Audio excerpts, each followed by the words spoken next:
있는데요. 요한계시록의 두 가지 질문은 매우 중요합니다. 왜냐하면은 질문이 있다라는 것은 무엇을 전제로 하냐면은 앞으로 답이 있을 거라는 얘기죠. 예. 그래서 이 첫 번째 질문에 대한 그 답이 바로 6장에서 질문을 했는데 그 답이 12장까지 또 14장에도 나오죠. 예. 이렇게 첫 번째 질문에 대한 답들이 이렇게 나옵니다. 그 첫 번째 질문은 이건 지난주에 했던 것들인데요. 복습 차원에서 잠깐 보면은 다섯째 인을 뗄 때의 계시록 6장이죠. 복음 때문에 죽임을 당한 영혼들이 하나님의 말씀과 저희의 가진 증거, 이게 뭡니까? 저희가 가진 증거가 예수 그리스도의 이름에 대한 증거죠.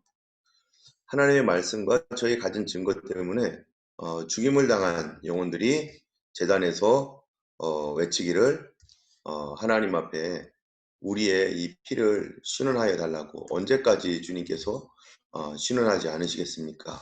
하면서 우리의 피를 신원하여 주시지 아니하기를 어느 때까지 하시려나이까? 라고 질문을 했더니 질문에 대한 답들이 이제 나올 때 그게 뭐냐면은 저희 동무 종들과 형제들도 자기처럼 죽임을 받아 그 수가 차기까지 하라 하셨을 때 여기서 우리가 나올 수 있는 질문이 어떤 겁니까? 도대체 저희 동무가 누구이냐? 또 저희 동무 종들이 누구인가? 또 형제들이 누구인가? 요 두 가지에 대해서 우리가 이미 봤던 거가 계시록 7장에서 뭡니까? 14만 4천. 또 계시록 11장에서 그 사람들이 곧 누구라고 하는 거예요? 두 증인. 또 계시록 12장에서 이 사람들이 여자의 남은 후손, 남은 자손. 이렇게 해서 동무 종들과 형제들, 그들이 곧 이스라엘의 인맞은 자다, 이렇게 얘기할 수 있습니다. 이스라엘의 인맞은 자, 그들이 14만 4천, 두 증인, 여자의 남은 자손이고, 이스라엘의 인맞은 자는, 인맞았다라고 하는 것은 그 이마에 하나님의 이름과 예수 그리스도의 이름이 찍혀 있는 자. 그래서 이 사람들은 하나님의 계명을 지키고 예수의 증거를 가진 자. 이렇게 나오는 거죠. 바로 이 동무와 종들, 형제들이, 그런데 그들이 어떻게 되는가? 죽임을 당한다는 거예요. 그들이 죽임을 받는데 누가 죽이느냐 이거죠. 그리고 그 수가 얼마인가? 도대체 그들이 죽임을 받으면은 도대체 누가 죽이고 누가 죽여서, 죽이면 그냥 죽는 게 아니죠. 싸움이 일어나고 전쟁이 일어날 텐데, 그럼 누가 도대체 14만 4천과 전쟁을 하고 싸움을 할 것인가? 그 수가 얼마큼 될 것인가? 라고 하는 요 내용이 이제 13장에서 나오는 것입니다. 오늘 우리가 이미 여기는 다 이제 우리가 봤죠. 자, 이제 요한계시록 12장에서 또 이제 해산하는 여자와 이제 하늘에서 패배한 용에 관한 이야기를 했어요. 그 얘기는 무엇을 얘기하고 있냐면은 아까 요한계시록 6장에서 도대체 누가 언제까지 신원하지 않겠습니까? 신원에 관한 그 말씀에 대하여 답을 하는데, 결국 너희 종들이, 형제들이 죽임을 당할 것이다 라고 했는데요. 그러면은 누가 죽이는가 라고 하는 거에 대하여 요한계시록 12장에서는 그들이 누구와 전쟁을 해서 죽을 것인가, 그 누구와 전쟁을 해서 승리를 얻을 것인가, 이 얘기가 바로 12장에서 바로 용을 여기서 데리고 온 겁니다. 바로 용과 전쟁을 하게 될 것이다. 그래서 그 큰 용이 어떤 용이었어요? 큰 용이 하늘에서 내어 쫓기는데 옛뱀, 마귀라고도 하고 사탄이라고도 하는데, 이 큰 용은 바로 이 여자가 이스라엘을 말하는 거죠. 이 여자인 이스라엘이 해산할 때에 바로 메시아이신 예수 그리스도를 죽이고자 했던 용, 죽이고자 했는데 예수님도 못 죽이고, 또 그래서 화가 나가지고 여자를 죽이려고 했는데 12장에 여자도 못 죽이고, 그래서 여자의 남은 자손을 죽이려고 바다 위 모래 위에 서 있더라. 이제는 용은 여자도 못 죽였고, 그 다음에 예수 그리스도도 어떻게 자기가 할 수가 없었죠. 그러니까 분해가지고 여자의 남은 자손과 전쟁을 하려고 하는데, 바로 그 여자의 남은 자손이 바로 이 동무종 형제들이라는 것이고, 그래서 결국 이 여자의 남은 자손과 이 용과의 대결이 이제 있을 것인데, 예, 이 남자를 낳은 여자를 박해하고 이제 그 여자의 남은 자손과 전쟁을 해서 어떻게 될 것인가 라고 하는 것들이 13장에 나옵니다. 이제 요한계시록 13장에서는요, 바로 여자의 남은 자손과 싸울 그 두 짐승에 관한 얘기죠. 근데 여자의 남은 자손은 아까 얘기했던 것처럼 여자의 남은 죄송합니다. 이게 뭐가 막 자손은 이 자손이 어땠냐면은 하나님께서 권세를 주었다는 거예요. 하나님께서 머리에 인을 치셨을 뿐만 아니라 두 증인들에게는 권세를 주셔서 어느 때든지 하늘을 닫아 비가 오지 않게 하거나 또 물을 가르거나 이러는 놀라운 그 권세를 가지고 있는 여자의 두 남은 자손이란 말이죠. 이들을 통해서 마지막 때에 놀라운 부흥이, 전 세계적인 부흥이 일어날 텐데, 이들을 대항하여 싸우려면은 거기에 걸맞는 능력이, 파워가 있죠. 누가요? 바로 이 용이. 근데 용이 자기가 직접 싸우는 게 아니라 누구를 시키냐면은 바로 이 거짓 선지자와 바로 세상 권세인 적그리스도를 통해서 이 여자의 남은 자손과 싸우게 된다는 겁니다. 이 여자의 남은 자손이 누구라고요? 이스라엘 교회입니다. 이스라엘 중에서 예수 믿는 사람들. 이 사람들과 함께 싸우는데, 이 이스라엘 교회가 두 가지의 모습을 가지고 있죠. 첫 번째로는 정치력을 가지고 있어요. 두 번째로는 영역을 가지고 있다는 거죠. 영역. 그거를 우리가 무엇을 통해서 알겠냐면은 이 스룹바벨과 두 촛대라고 하는 감람나무라고 하는 그 이제 이야기들이 우리 이미 배웠으니까 아실 겁니다. 그들이 감람나무고 두 촛대다. 감람나무의 두 촛대는 무엇을 상징합니까? 스가랴에서는 이 스룹바벨, 한 사람의 스룹바벨, 다시 말하면 정치 지도자이고, 또 두 촛대에서 또 하나의 사람은 바로 여호수아인데, 이 사람은 종교 지도자라는 거예요. 자, 그러면은 이게 어떻게 되는가 한번 보세요. 이 요한계시록 13장에 있는 이 두 짐승, 하나는 정치 지도자고, 또 거짓 선자인 666을 시행하게 될 이 사람은 종교 지도자예요. 거짓 종교와 거짓 정치인, 거짓 왕이 같이 있는 거죠. 이 거짓 왕이죠. 이거는 거짓 왕. 그런데 이에 대항하여 누가 있는다는 거예요? 이 하나님께서 인친 정치 지도자와 또 이쪽에서는 하나님께서 인친 영적인 종교 지도자, 바로 여기서는 스룹바벨이라고 할 수 있고 여기서는 여호수아라고 할 수 있는 그 사람으로 대별되는 이런 사람, 서로 이 정치 종교와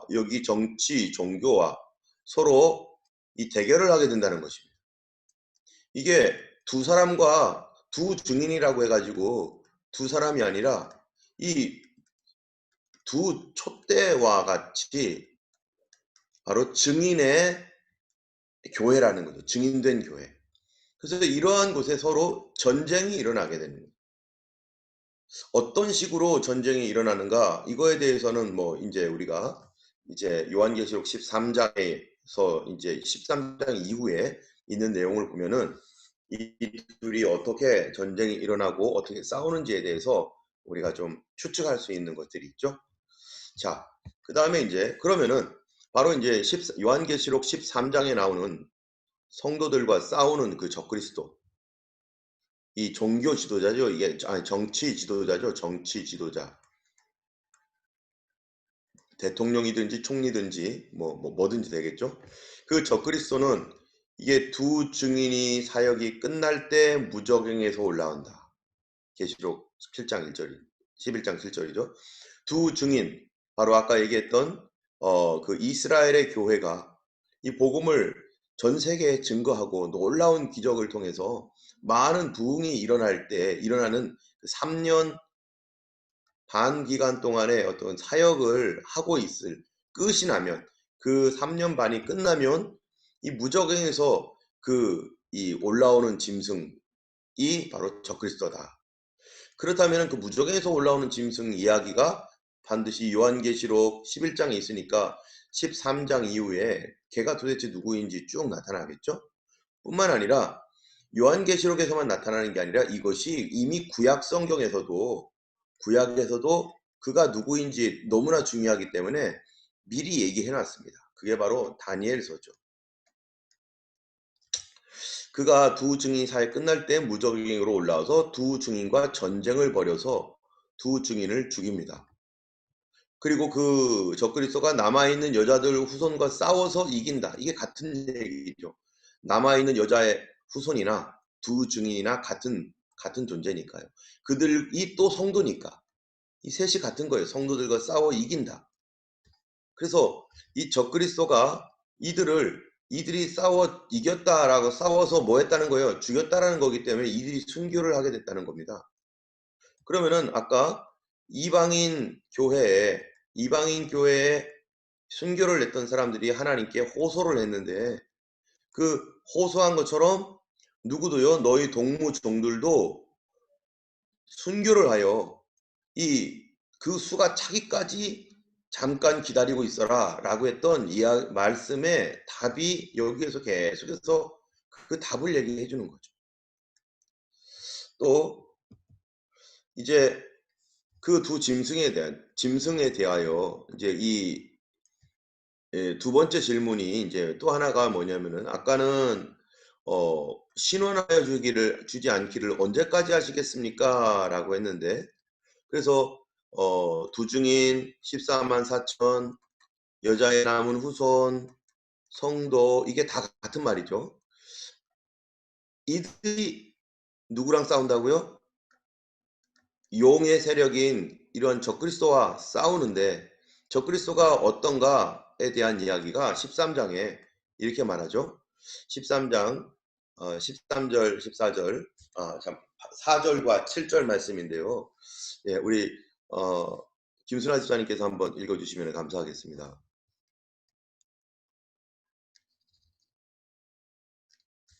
성도들과 싸워 이기게 되고 각 족속과 백성과 방언과 나라를 다스리는 권세를 받으니. 네, 13장 4절에는 질문이 여기 이런 거 있죠. 이 용이 짐승에게 권세를 주었기 때문에 용은 누굽니까? 용이 누구였어요? 우리가 이제 계속 이제 인물을 계속 주의해서 보셔야 되죠. 용이 바로 여자의 아들을 죽이려고 했던 그 마귀, 사탄, 그거죠. 보이지 않는 영적 존재죠, 이게. 바로 이 용이, 짐승은 뭐를 의미합니까? 짐승은요. 성경에서 짐승은 왕이나 국가, 제국 이런 걸 의미합니다. 그러니까 한 왕이 될 수 있겠죠. 오늘날로 말하면은 대통령, 뭐 국무, 뭐 또는 뭐 총리, 뭐 이런 거죠. 이런 사람이나 국가 권력에게 권세를 주는 거예요. 이 권세가 용이 주는 권세죠. 그러니까 용이 주는 그 권세, 이게 그거를 뭐라고 합니까? 정사라고 하죠. 정사와 권세.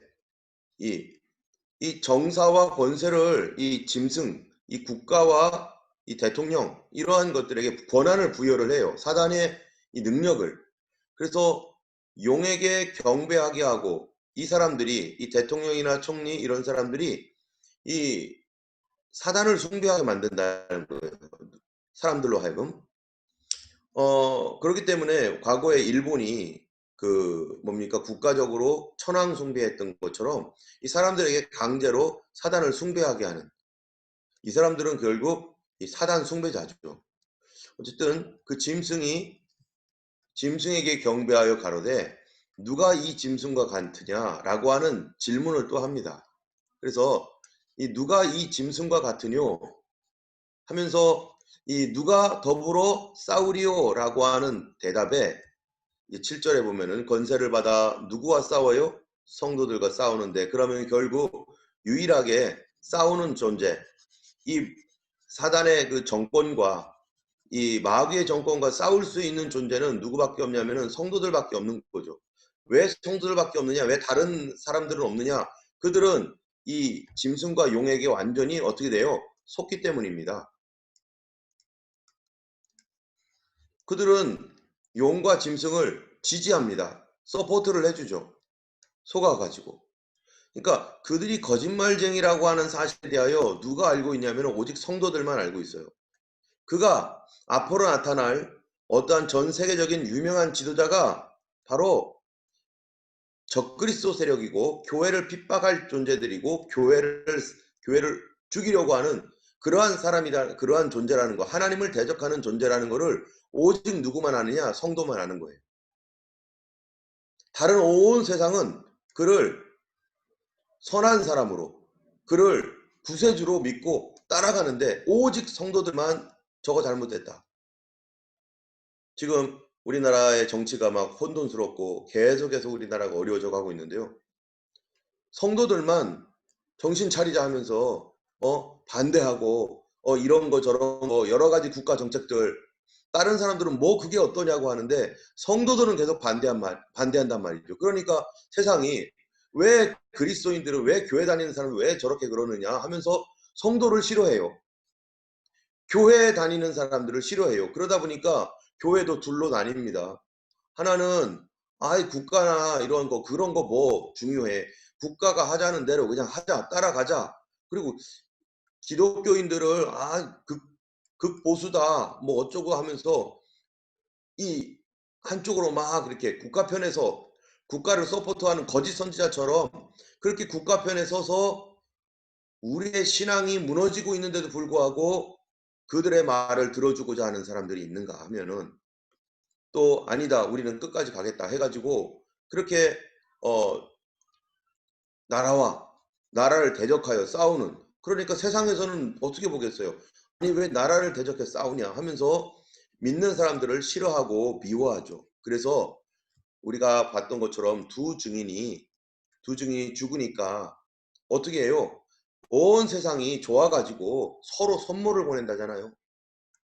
이제는 우리 마음대로 할 수 있다. 이제는 아무도 방해할 자가 없구나 하면서 두 증인이 죽고 나니까, 성도가 사라지고 나니까 이제 적그리스도가 마음껏 자기의 모습을 드러내는데, 그 모습을 딱 드러내는 게 뭐였냐면 전쟁과 이런 엄청난 이러한 이 환란이 오고 나니까 그제서야 사람들이 여기에 뭡니까 용을 서포트하고 두 짐승을 서포트했던 사람들이 우리가 잘못했구나 그제서야 알지만 너무 늦었죠 그때는.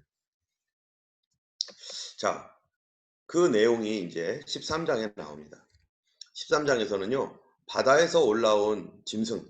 자, 바다에서 올라왔다라고 하는 이 바다라는 뜻이 우리가 무엇인지 성경을 잠시 한번 보고 17장 한번 읽어보겠습니다. 여기는 17장 얘기가 안 나와 있는데요. 여러분 한번 17장을 한번 펴보시겠어요? 바다.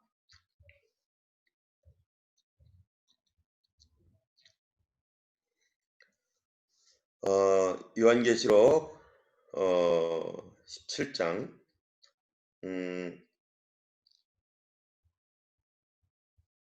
몇 절이냐면요.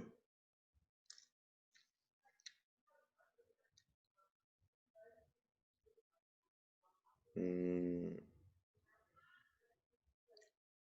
네, 15절 요한계시록 17장 15절 말씀을 서진 이사님께서 한번 읽어주시기 바랍니다. 또 천사가 내게 말하되 내가 온 바 음녀가 앉아 있는 물은 백성과 무리와 열국과 방언들이라. 네, 여기 보면은 물이라고 그랬죠. 물, 워터, 물에서 올라온 짐승이라고 하는데 여기는 바다라고 돼 있어요. 이 물이라고 하는 것은 열국, 백성, 방언. 그러면 이것이 이 세상 사람들 중에서 이 세상 이 세상에 존재하고 있는 많은 나라와 백성과 방언 중에서 어떤 한 존재가 올라온다라고 하는 얘기죠. 그게 바로 적그리스도라고 하는 것입니다. 자, 이 적그리스도는 역사 속에 있는 존재라고 말할 수 있겠죠. 이 적그리스도가 누구인가라고 하는 것에 대하여서 오늘 아까 우리가 쭉 읽었습니다. 이 얘기가 바로 이런 얘기인데요. 이 얘기를 우리가 이해하기 위해서는 다니엘이 본 짐승을 먼저 이해를 해야 돼요. 다니엘이 그 느부갓네살 왕 당시에 그가 하나님께서 보여준 환상과 계시가 있는데요. 그것과 이제 다니엘이 보았던 이 환상과 그 다음에 오늘 13장 요한계시록 13장과 그 다음에 요한계시록 17장에 동일한 존재들이 계속 나오기 때문에 우리가 한번 이거를 유심히 비교를 한번 해보겠습니다. 먼저 다니엘서 7장 1절에서 3절까지 우리 지영 권사님께서 한번 읽어주시면 고맙겠습니다.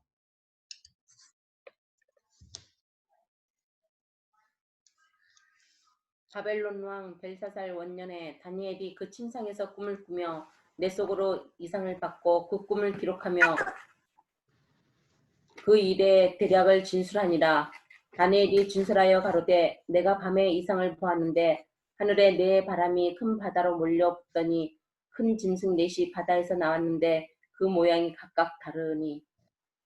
네, 여기 보니까 다니엘이 바벨론 왕 때 포로로 끌려가서 벨사살 왕 제1년에 자기가 꿈을 꾸고 그 다음에 이상을 받고 그 꿈을 기록했어요.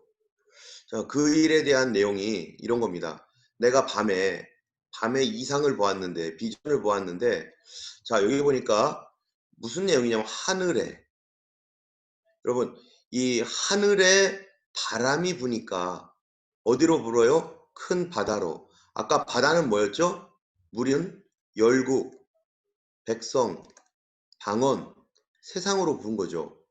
하늘에서 바람이 부니까 바다로 부니까 짐승 넷이 바다에서 나왔다는 거예요. 자, 이 얘기를 통해서 우리는 뭐를 알 수 있냐면은 이 땅 하늘이 있고 땅이 있다는 것이죠. 이 어떠한 땅의 변화는 어디부터 어디의 변화가 먼저 일어나냐면 하늘의 변화가 먼저 일어나는 거죠. 이게 바로 영적 세계에서의 어떤 계절의 변화. 그죠? 영적 계절. 바람이라고 하는 것이 뭡니까? 여러분, 봄은 왜 봄입니까? 봄에는 무슨 바람이 불어요? 봄바람 불죠? 바람이 이제 따뜻해집니다. 공기가 따뜻해진다는 거잖아요. 그러니까 바람이라고 하는 것은 어떤 분위기요, 그 따뜻한 어떠한 그 공기, 이런 거잖아요. 그래서 이 계절을 바꾸는 게 바람입니다. 그래서 이 세상에 영적 시즌이 있는데 이 시즌을 변화시키는 거예요. 그것이 하나의 바람인데 이 바람이 이 세상에 부니까 이 세상에 땅에 짐승이 오는데 이 짐승은 뭡니까? 이 짐승이 바로 이 제국, 왕국을 말합니다. 그러니까 이 왕국이 일어나고 일어나고 사라지는 것은 하늘의 바람이 어떻게 가느냐에 따라서 이렇게 되는 거죠. 그러니까 하나님이 누구이신가? 하나님이 바로 역사를 주관하시는 분이라는 것이죠.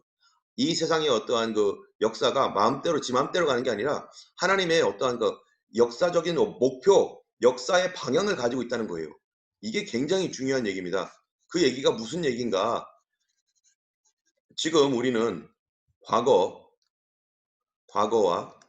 현재와 미래를 살고 있을 거예요. 살아갈 겁니다. 근데 우리는 어디에 있느냐면 이 현재에 있어요. 우리는 과거는 어느 정도 과거를 조금 압니다. 그리고 현재에 우리가 현재 살고 있습니다. 그렇다면은 우리가 살고 있는 게 다가 아니라는 거예요. 우리가 살고 있는 이 시대가 모든 것을 아는 시대도 아니고 모든 것이 결론난 시대도 아니고 이 미래를 향해 가는데 이 미래가 결론이에요. 그렇기 때문에 이 미래를 향해 가는 이 결론되어 가고 있는 그 중간에 우리가 현재 여기 있단 말이죠. 때문에 이 사람은 이 겸손해야 된다는 거예요. 지금 나의 모습들도 이렇게 보면은 나의 미래는 아직 모릅니다. 그런데 하나님께서 우리를 향한 하나님의 선한 계획이 분명히 있죠. 그 하나님의 선한 계획이 이제 미래에 있는데 현재 내 모습 때문에 교만하거나 또는 현재 내 모습 때문에 너무 낙심하거나 할 필요가 없다는 거예요. 왜냐하면은 하나님께서 우리 한 사람 한 사람을 택하셨을 때는 그분의 미래에 관한 나의 미래에 관한 하나님의 놀라운 계획을 선한 계획을 가지고 있기 때문에 우리가 그렇기 때문에 나의 과거가 어쨌건 나의 현재가 지금 어쨌건 이거에 대하여 우리 교만한 마음이나 또는 절망하는 마음을 절대 가질 필요가 없다.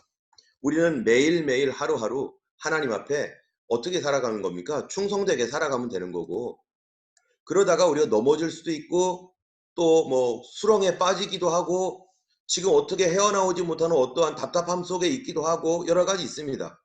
그런데 우리의 오늘 현재는 끝이 아니라는 거예요. 반드시 미래를 향해 하나님의 선한 미래를 향해 가게 되어 있습니다.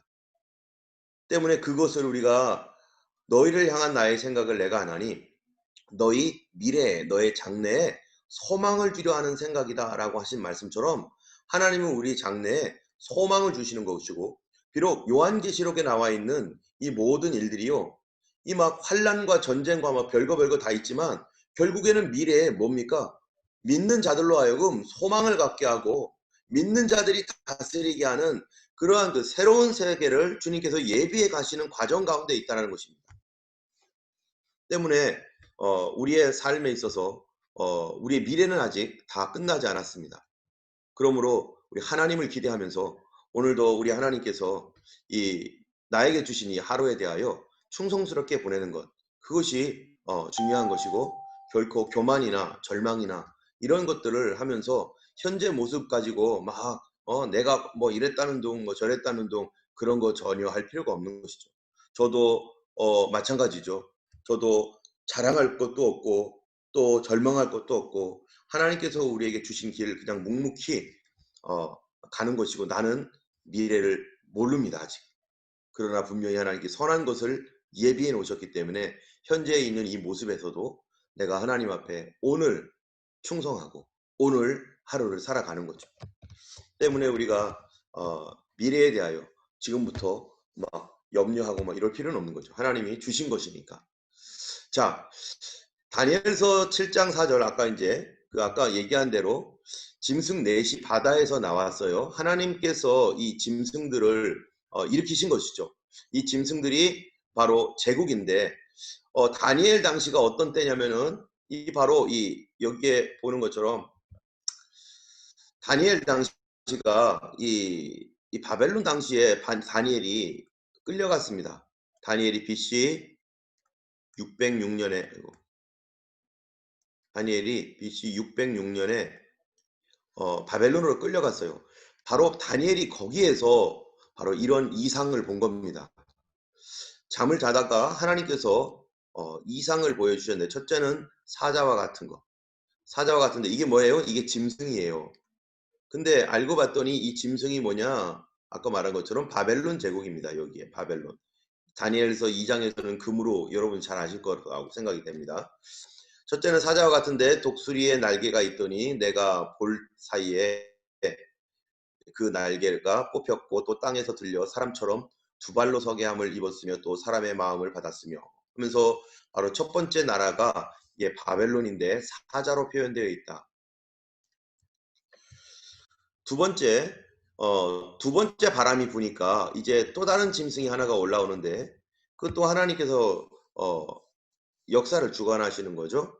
이 사람은 바로 고레스라고 하는 사람인데요. 페르시아, 여기 바사라고 돼 있죠. 페르시아의 왕입니다. 이 둘째는 곰과 같은데 이 곰의 나라라고 하는 거죠. 몸 한편을 들었고 그 입에 이 사이에는 새 갈빗대가 물려 있는데 그에게 말하는 자가 있어 이르기를 일어나서 많은 고기를 먹으라 하였으며. 자, 여기서 이 첫 번째 독수리에게는 말하는 자가 없었어요. 그냥 사자에게는 그냥 지가 사자가 있었는데 지가 뽑혀가지고 어떻게 됐다라고 했는데요. 두 번째 이 곰에게는 말하는 자가 너 많은 고기를 먹으라. 성경에 보면은 이 고레스를 하나님이 기름 부었다. 고레스를 택했다. 그래서 하나님께서 이스라엘을 구원하는 일에 이 고레스 왕을 사용하셔서 이 고레스 왕 때에 뭐가 됩니까? 이스라엘이 바벨론 70년간의 포로를 끝내고 이 고레스 왕 때에 이스라엘로 원래대로 돌아가고 그가 가서 이 예루살렘 성전 건축해라 라고 허락을 해준 왕이 바로 이 고레스 왕이죠. 이 고레스 나라는 이 곰의 나라와 같이 이렇게 표현을 합니다. 그래서 둘째는 바로 이제 제국이 변하는 거죠. 제국이 페르시아 제국으로 가게 됩니다. 세 번째는 표범과 같은데 이 표범은 엄청 빠른 게 표범이죠. 새 날개 같은 날개가 있고 또 머리가 넷이에요. 또 권세를 받았어요. 그 다음 일어나는 그 제국이 이 헬라 그리스 제국인데 얘를 표범으로 표현하는데 왜 표범으로 표현하냐면 알렉산더가 이 나라를 정복할 때 너무나 빠른 속도로 정복하기 때문입니다. 어느 나라를요? 바로 이 곰의 나라, 페르시아를 굉장히 빠른 속도로 나라를 점령하고 그 한 나라를 세웁니다. 바로 이 표범의 나라죠.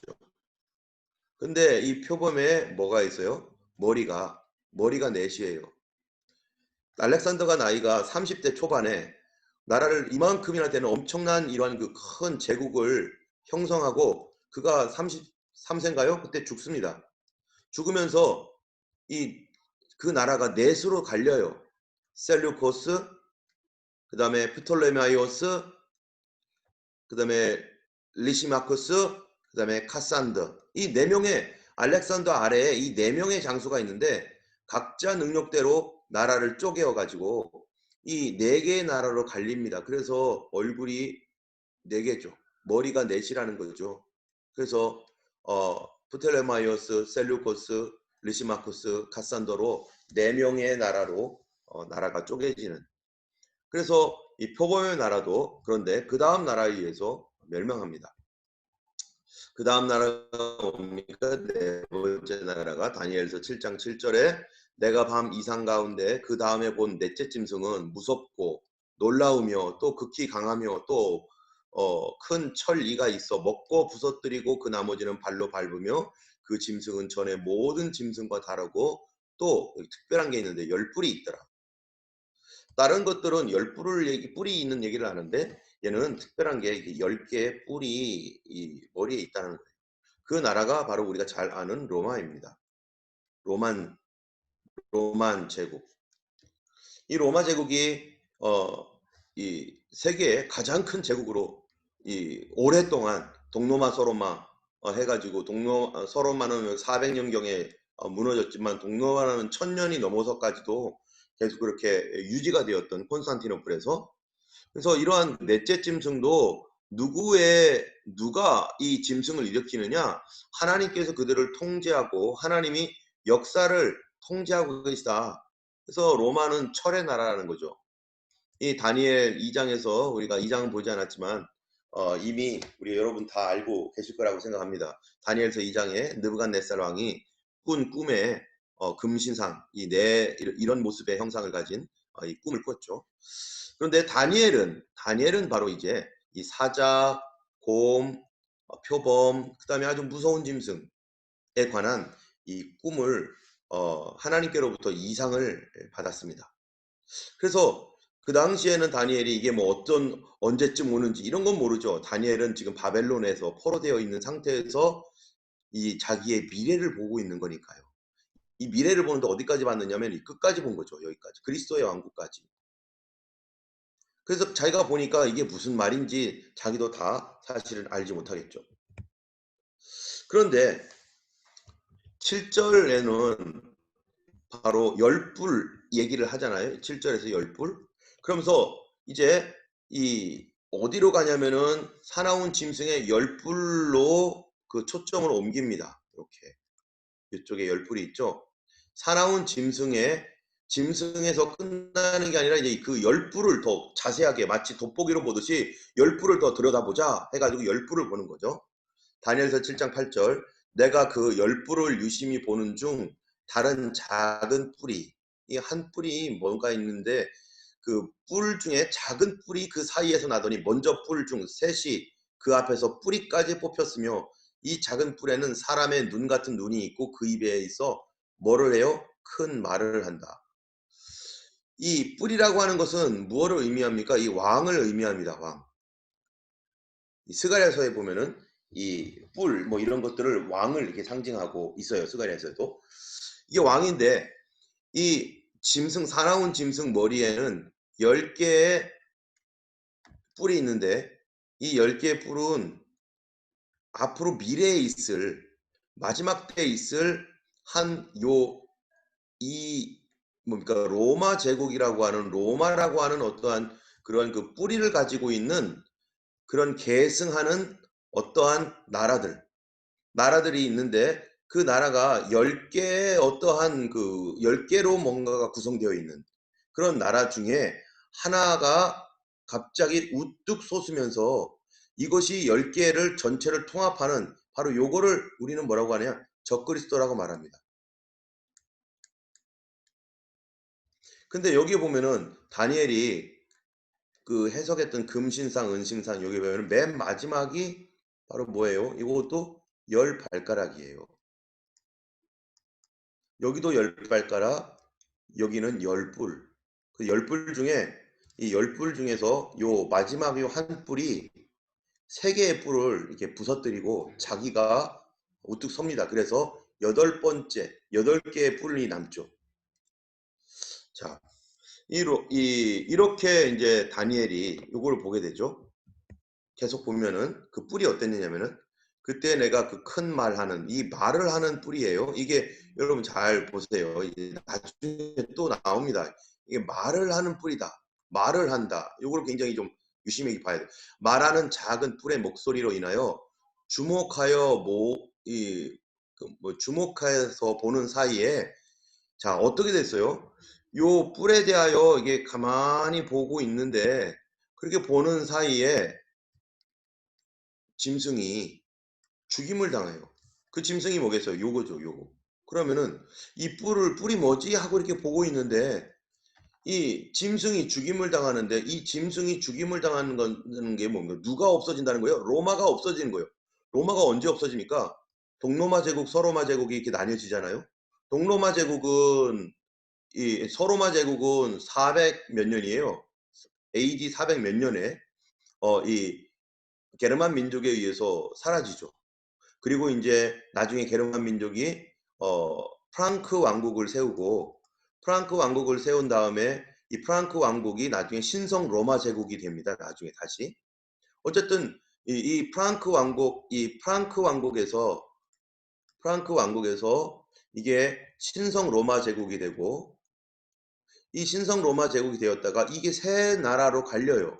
그게 뭐냐면 독일, 프랑스, 오늘날 그 다음에 이태리 이 세 나라로 갈립니다. 이 조약에 의해서 아버지가 제가 지금 그 사람 이름이 지금 생각이 안 나는데 이 프랑크 왕국에 아주 강력한 왕이 있었는데 이 왕이 죽으면서 이 자기 아들에게 하나씩 나눠줘요.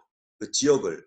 그래서 이 그 독일 땅이 이게 이탈리아를 중심으로 어떻게 되어 있습니까? 이탈리아가 이렇게 장화를 신고 있고 여기 그리스 뭐 이렇게 해서 이제 유럽 이렇게 돼 있잖아요.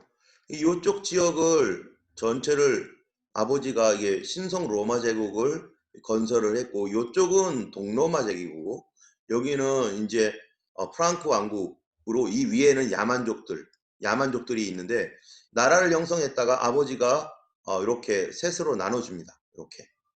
그래서 여기는 프랑스가 되고 여기는 이탈리아가 되고 여기는 독일이 되고 이렇게 해서 이 베르덴 조약인가요? 제가 지금 정확하지 않은데 메르센 조약, 베르덴 조약 이러한 그 조약들에 의해서 세계사에 여러분이 나중에 이제 공부를 하시면은 제가 좀 더 잘 알아서 확실하게 말씀드리려고 하는데 어쨌든 이런 식으로 나눠지면서 이제 서로마 제국은 이제 사라지고 AD 400년경 사라지고 동로마 제국은 어떻게 됩니까? 동로마 제국은 콘스탄티노플을 중심으로 해가지고 지금 터키죠. 여기 이제 그리스, 이탈리아가 여기 있고 그리스가 있고 이렇게 돼 있고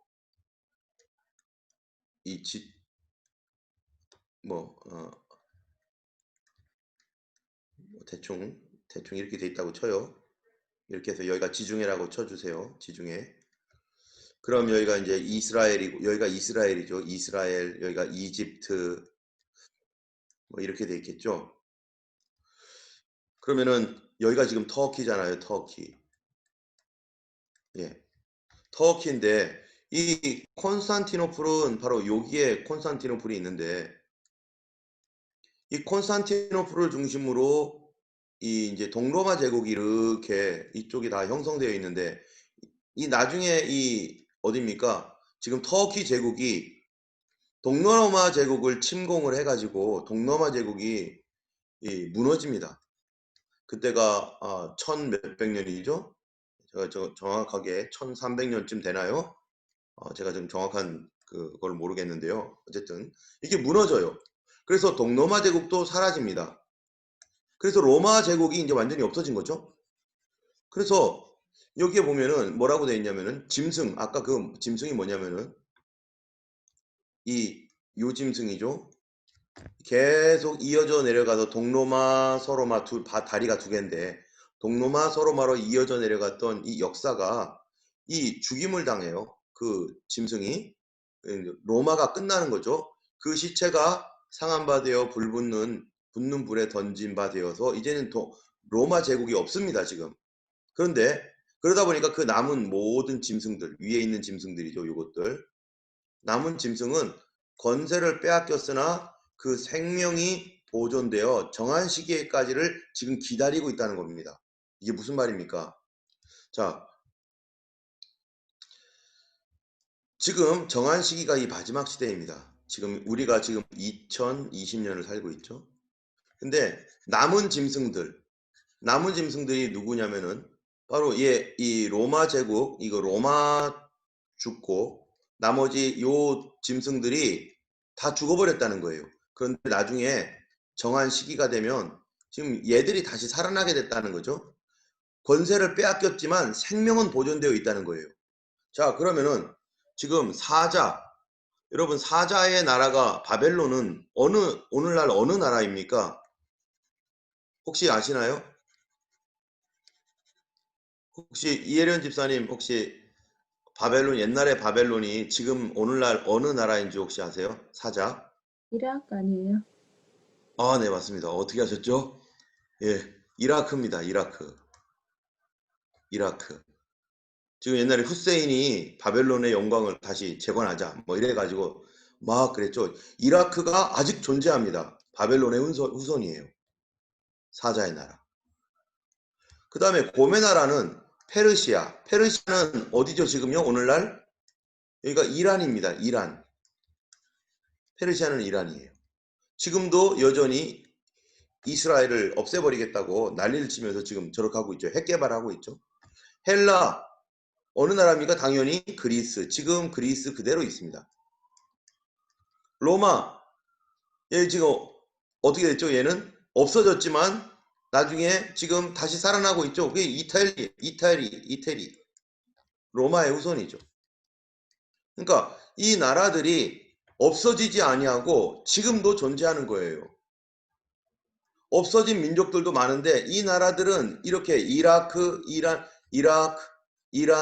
그리스, 로마, 이태리 이런 나라들이 지금도 여전히 존재하면서 정한 시기를 기다리고 있다.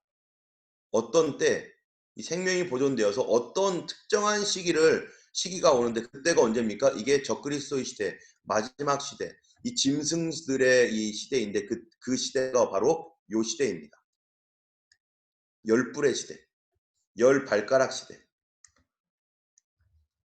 그러면은 지금 세상 역사는요 어디까지 온 겁니까? 다 온 거죠.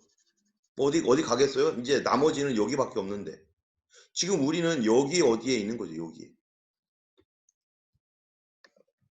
자, 그렇다면은 계속 보면은 내가 그 곁에 모신 자 중 하나에게 나아가서 모든 일의 진상을 물음에 해석을 알려줍니다.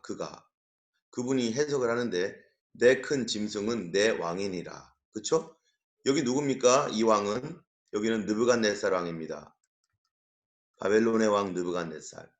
이 곰은 누굽니까? 고레스입니다. 페르시아의 왕 고레스. 표범은 누굽니까? 헬라. 바로 알렉산더입니다. 이 사나운 짐승 이거는 누굽니까? 이거는 시저죠. 시저. 이 네 왕, 각 그 제국을 대표로 하는 이러한 네 왕이 일어날 것이다. 그리고 그런 다음에는 지극히 높으신 자의 성도들이 나라를 얻을 것이다. 이게 뭐냐면 이제 여기에요. 이 하늘에서 돌이 와가지고 이 발바닥을 친 바람에 이게 완전히 무너져가지고 돌의 나라. 그래서 돌나라 있죠, 돌나라. 혹시 여러분 돌나라 들어보셨나요? 옛날에 2단 중에 돌나라 2단이 있었어요. 돌나라.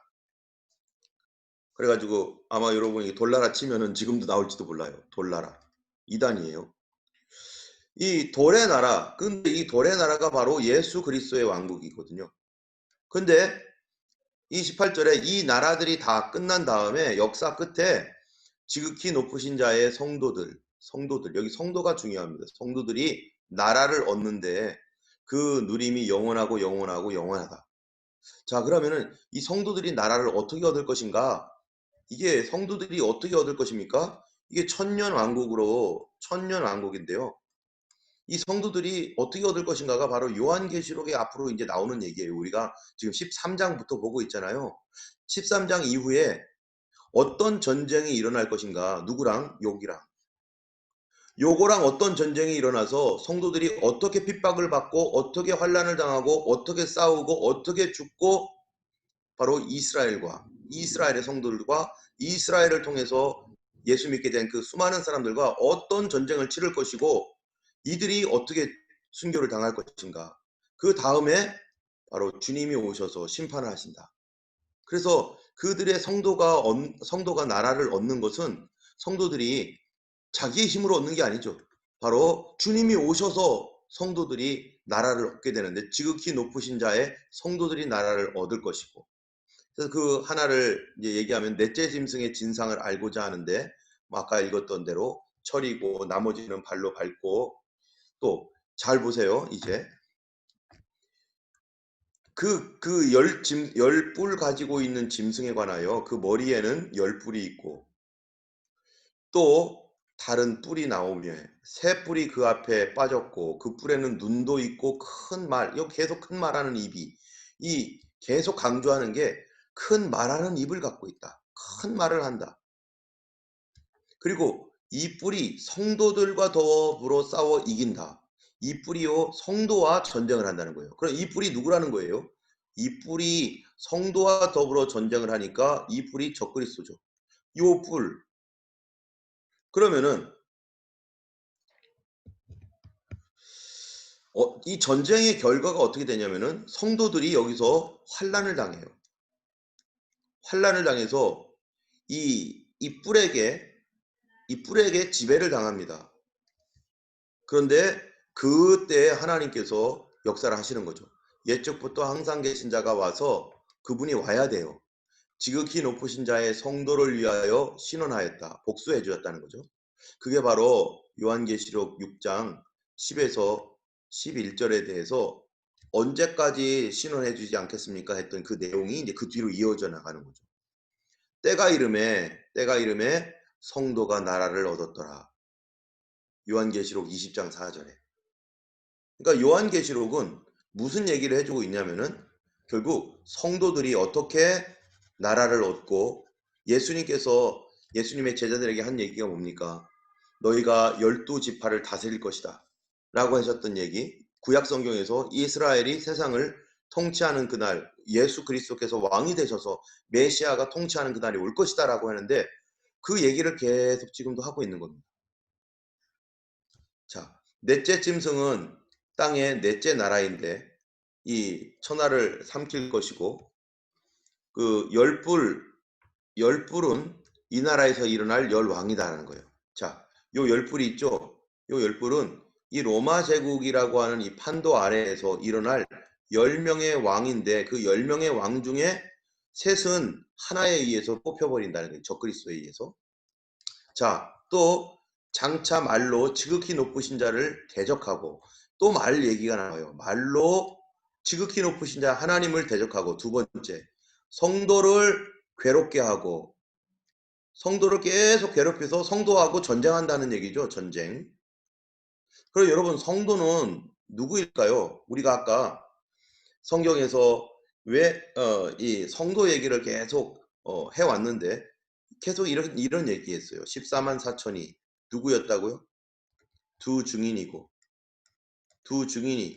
선지자고 이 두 증인이 또 뭐예요?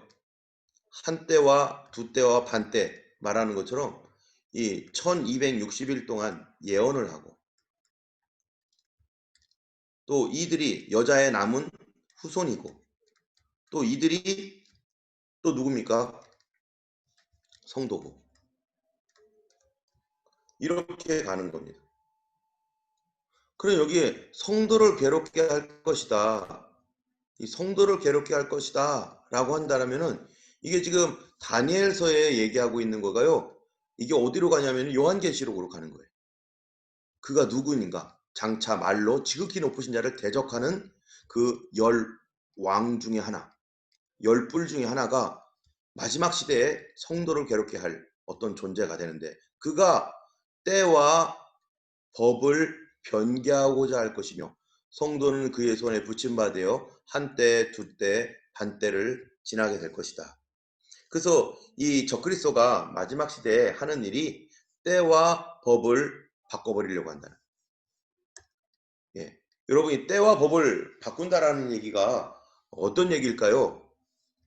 옛날에 이런 비슷한 일이 있었습니다. 언제냐면 바로 프랑스 혁명 때 이 자코뱅당하고 프랑스 혁명을 일으켰던 그 사람들이 있죠. 루소, 우리가 잘 아는 루소라든지 뭐 또 누가 있어요. 뭐 이런 사람들의 그 정신적인 그 서포트를 받아가지고 일으킨 그 프랑스 혁명 당시에 어떤 일이 있었냐면은 프랑스 혁명을 해가지고 혁명 정부가 들어섰을 때 그들이 그 뭐예요? 이성 종교, 이성을 신성화했어요. 이성 종교를 만들어 가지고 우리가 보통 일주일을요 7일로 했잖아요. 성경에서는 일주일이 7일이잖아요. 이거를 10일로 만들어 버렸어요. 날짜를 바꿔 버렸어요. 때. 그래서 예배 드리는 날이 이상해져 버린 거죠. 때를 바꿔 버렸어요. 일주일을 10일로 만들어 가지고. 또 법을 변개한다. 이 때가 바뀌니까 법이 당연히 바뀌는 거죠. 그래서 이 성도 그 프랑스가 그 사람들이 종교를 만든 게 경신박애교예요. 경신박애교를 만들어 가지고 이성을 이거는 뭐 신이라고도 할 수 없는 건데 그 이성을 숭배하고 이러는 그러면서 완전히 비기독교 프랑스를 완전히 반기독교 국가 적그리스도 국가로 만들려고 작정을 했고 그래서 그 당시에 가장 많이 피해본 곳이 바로 교회이고 그 당시에 이 프랑스에 있었던 그 성당들이 엄청나게 파괴되고 노틀담 성당도 그때 파괴되고 막 그랬었습니다. 그래서 이 프랑스 혁명에 의해서 프랑스 혁명이 인권 어쩌고 하지만은요 이 반기독교적 혁명이었어요. 이게요. 기독교를 완전히 없애버리려고 하는 혁명이 프랑스 혁명이었고 이 프랑스 혁명이 인권이라고 하는 이름으로 이제 갔는데 결국 이게 어디에 영향을 줍니까? 바로 공산주의 혁명에 영향을 줍니다. 프랑스 혁명이. 지금도 공산주의가 나오고 있죠. 이런 프랑스 혁명의 이성중심주의적인 이런 것들이 결국 과학에서는요, 이 진화론, 이런 쪽으로 지금 계속해서 서포트를 하고 있는 거죠. 어쨌든, 앞으로 마지막 때에 이런 프랑스 혁명 당시에 있었던 이런 일과 같이 이거보다 더한 일들이 일어날 것이라는 거죠. 때와 법도 변하고, 그래서 일주일이 이제는 일주일이 아니라 10일이 될 수가 있어요. 어쩌면은 지금 5일로 뭐 바꾸고 있는데 어쩌면은 이 5일에서 5일 단위로 가자 이렇게 할지도 모르죠. 그게 가능합니다. 앞으로 5일 단위로 가면은 이제 얼마든지 그렇게 될 수도 있죠. 그래서 때와 법을 변개하고자 하고 성도들이 3년 반 한때와 성도들이 그의 손에 붙임하되어 한때와 두때와 반때를 지내리라. 바로 그런 때가 온다는 것입니다. 그러나 그때 심판이 시작된다는 거죠. 주님이 오시는 거죠. 이게 예수님의 재림입니다.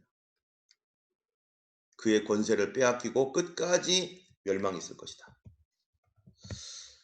이것과 동시에 벌써 46분이네요. 이제 이 다니엘서와 동시에 그대로 이걸 가지고 요한계시록 오늘 우리가 봤던 13장을 보면은 여러분 이렇게 가는 거죠. 다니엘은 여기서 이렇게 쭉 봤어요. 그리고 다니엘을 이렇게 쭉 봤어요. 그런데 요한계시록은요. 여기서 어디를 보는 걸까요? 이런 거 보는 거 아닙니다. 이거 이미 다니엘이 다 얘기했어요. 여기에서 요거 바로 요거 이게 바로 요한계시록입니다. 요한계시록은 여기 얘기를 해주고 있는 거예요.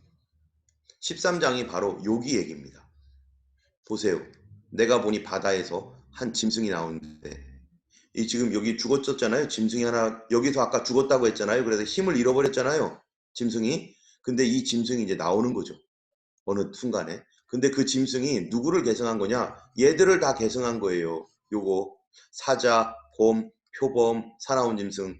지금 이라크, 이란, 그리스, 또 로마 이런 그들이 가지고 있었던 특성들을 다 계승한 아마 유럽의 어떠한 그 큰 그 경제 공동체든지 정치 공동체든지 어떤 유럽 판도 내에서 제국과 같은 곳에서 또 하나의 강력한 이러한 그 제국과 같은 어떤 동맹이 생기는 거죠. 그래서 우리가 예전에는 유럽 연합 이거를 굉장히 중요시 여기고 있습니다. 유럽 연합, 지중해 연합 이런 그 국가들의 연합이 UN 이런 것들이요. 이게 정치 공동체로서 여러 제국들이 여러 국가들이 모여 있는 거죠. 사자, 곰, 표범, 사나운 짐승과 같은 것들이. 그래서 이제 지금 이미 우리 눈에 가시적으로 어느 정도 이게 나와 있는 상태입니다. 특별히 요한계시록은 어디에 관한 얘기라고요? 바로 여기에 대한 얘기입니다. 여기에 관한 얘기. 그래서 내가 보니 바다에서 한 짐승이 나오는데 어떤 나라가 이제 세워지는데 뿔이 몇 개예요? 10. 아까도 다니엘서에서 10개의 뿔 얘기했어요. 이제 여기 얘기하는 거예요. 뿔이 10인데 머리가 7이다. 이제는 이 뿔이 10인 이 존재가 좀 더 자세하게 보니까 머리가 7이더라. 여기 무서운 짐승 하나로 했지만 사실은 얘가 이렇게 되어 있는 거죠. 머리가 7이더라. 이 바다에서 올라왔는데.